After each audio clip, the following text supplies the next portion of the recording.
सास, माँ, बहू और बेटी। नहीं नहीं, ये कहानी इन सारे के सारे रिश्तों की नहीं, बल्कि 2 रिश्तों में ही सभी रिश्तों के होने की है। अरे बहू, मेरे और तेरे ससुर जी की रोटी मत बनाना, मैं बना लूंगी, दिन तक ठंडी हो जाती है। बहू जो कि एक वर्किंग लेडी थी। नहीं नहीं माँ जी, मैं अच्छे से कपड़े में लपेट देती हूँ ना, आप क्यों मेहनत करेंगी, माइक्रोवेव में गर्म कर लेना। अरे नहीं बहू, मेहनत मत कर, वैसे भी ऑफिस में कम मेहनत होती है क्या, जा रहने दे। लेकिन बहू मानती नहीं, वो सास ससुर की रोटी बना कर ही जाती है। दोपहर में खाने के वक्त ससुर जी कहते हैं, अरे बहू को रोटी बनाने के लिए क्यों मना कर दिया, क्या हो गया, ठंडा ही तो खाते आए हम लोग हमेशा से। अरे वो क्या है ना, सुबह ऑफिस जाती है, घर का सारा काम करने में वक्त लग जाता है, अरे थकती है वो अलग, तो मैंने सोचा बहाने से ही थोड़ा कम काम करवाऊं। ससुर मुस्कुरा रहे होते हैं। ये तो अच्छा है, बहू को समझना जरूरी है।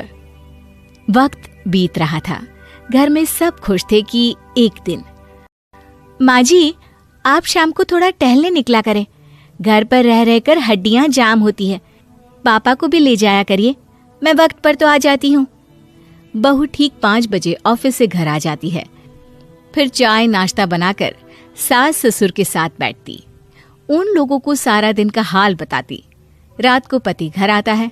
क्या बात है बेटा, ऑफिस से आकर कभी हम लोगों के साथ भी बैठा कर।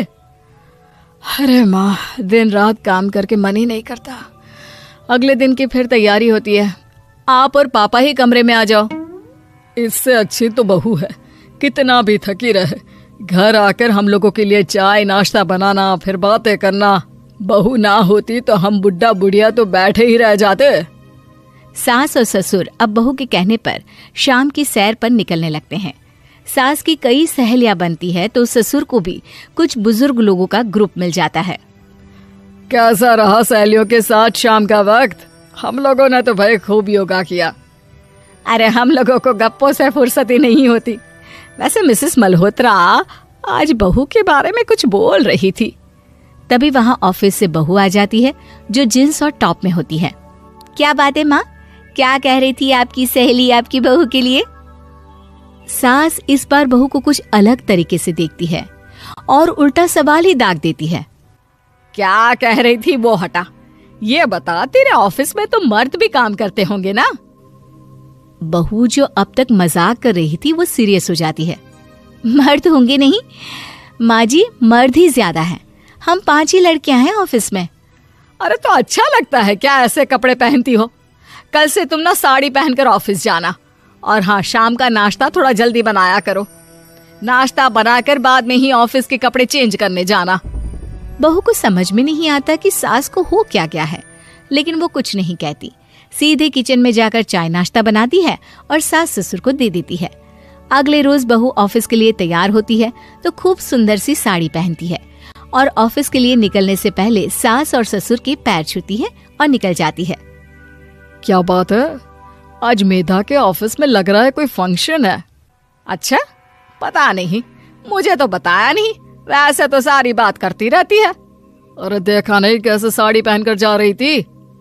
अरे वो तो मैंने ही बोला है उसे। अरे अच्छा लगता है क्या रोज रोज ऐसे सूट या जींस में जाना? बहू हो, बहू बनकर रहो, और आप भी ना मेधा मेधा मत किया करिए, बहू बोला करिए, सर पर चढ़ जाएगी तो दिक्कत हो जाएगी। सास अब बहू को बहू जैसा रखने लगती है, हर बात पर रोका टोकी, हर बात पर ताने। क्या बात है, आजकल लेट आ रही है ऑफिस से? अरे चाय के लिए भी देर हो जाती है, हम लोग फिर पार्क में भी देर से पहुंचते हैं। सभी की बहुएं वक्त से चाय नाश्ता करा देती है अपने सास ससुर को, बस एक तू ही है जो उस वक्त ऑफिस से निकलती है। माँ जी, वो एक रास्ता पुलिस वालों ने न जाने क्यों बंद कर रखा है, जिसके कारण ट्रैफिक ज्यादा हो जाता है। मैं कोशिश करूंगी कल वक्त से पहले निकल जाऊं। ससुर देख रहे होते हैं कि बहू अब परेशान सी रहने लगी है।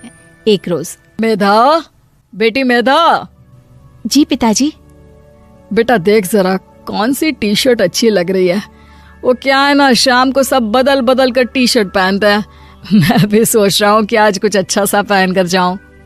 हाँ पिताजी, ये सही है। ये लाल वाली ना बहुत जचेगी आप पर। मेरे पापा पर भी डार्क रंग बहुत जचता है। क्या चल रहा है? अरे ससुर के सामने घूंघट तो छोड़ो, ऊपर से रंग बताया जा रहा है टी शर्ट का। अरे बहू, कोई संस्कार दिए नहीं है क्या तेरी माँ ने? बहू इस बार बहुत निराश हो जाती है। वो वहां से तुरंत अपने कमरे में चली जाती है। अब बहू घर का सारा काम करती, ऑफिस जाती, लेकिन साड़ी और सर पर पल्ला लेकर। एक बार पड़ोसन उनके घर आती है। वाह सुमित्रा बहन, बहू का तो रूप ही बदल दिया। ठीक किया, बहू बहू जैसी ही अच्छी लगती है। अच्छा चलती हूँ मैं। पड़ोसन के जाने के बाद सास बड़ी अकड़ के साथ कहती है, देखा मेरा कमाल, कैसे मैंने मेधा बहू को कंट्रोल में कर लिया। अब बारी ससुर के बोलने की थी। हाँ सुमित्रा, बिल्कुल ये काम तो किया है तुमने, लेकिन कभी सोचा क्या खो दिया? क्या खो दिया? मैंने तो कुछ नहीं खोया जी। खोया है, पहले बहू जब ऑफिस जाती तुम्हारे पैर छूकर तुम्हें गले लगाती, लेकिन अब सिर्फ पैर छूती है। हाँ जी, ये बात तो आप ठीक बोल रहे हैं। पहले घंटों हम लोगों से बात करती, कमरे में ना जाती, ऑफिस से आते ही खुद की चाय, खाना, नाश्ता सब हम लोगों के साथ करती, सारी बात बताती। लेकिन क्या तुम्हें पता है, बहू की तबीयत खराब चल रही है, वो माँ बनने वाली है। ये बात मुझे बेटे ने बताई कि तुम्हें बता दूं। अब सास की आंख में आंसू थे। वो समझ गई थी कि लोगों के कहने में आकर उसने क्या खो दिया। शाम को बहू घर आती है तो माँ किचन में पकोड़े तल रही होती है। अरे माँ जी, आप रहने दीजिए ना, मैं आ तो रही थी।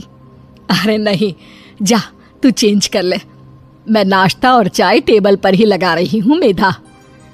सास के मुंह से अपना नाम सुनकर बहू को बहुत अच्छा लगता है। माँ जी, कोई गलती हो गई है क्या? मेरे होते हुए आप काम करे, ये ठीक नहीं है। संस्कारी और समझदार बहू सास को माँ समझती है, लेकिन सास की बेवकूफी उसे सास ही बनाकर रखती है।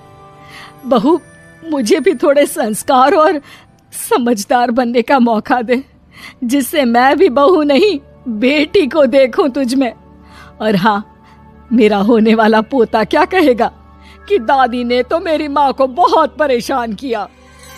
बहू सास को गले लगा लेती है। नहीं माँ जी, वो कहेगा कि माँ को तो दादी ने बेटी बनाकर रखा है।